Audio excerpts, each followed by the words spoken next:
Martın 3'ü Bakıda və Abşeron yarımadasında hava dəyişkən buludlu olacaq, arabir tutulacaq, əsasən yağmursuz keçəcək. Milli Hidrometeorologiya Xidməti bildirir ki, gündüz az yağıntı olacaq, gecə və səhər duman ehtimalı var, mülayim cənub-qərb küləyi əsəcək. Temperatur gecə 1-3, gündüz 6-10 dərəcə isti olacaq. Naxçıvanda gün ərzində sabah yağıntı ehtimalı yoxdur, temperatur 4-7 dərəcə isti gözlənilir. Azərbaycanın bir çox rayonlarında da martın 3-də yağıntı ehtimalı yoxdur, lakin havanın gecə və səhər bəzi şərq rayonlarında yağıntılı olacağı, qar yağacağı gözlənilir. Gecə və səhər duman olacaq, şərq küləyi əsəcək.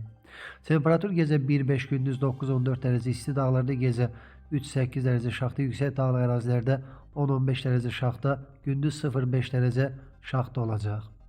Gecə və səhər bəzi dağlıq rayonlarda yolların buz bağlama ehtimalı var.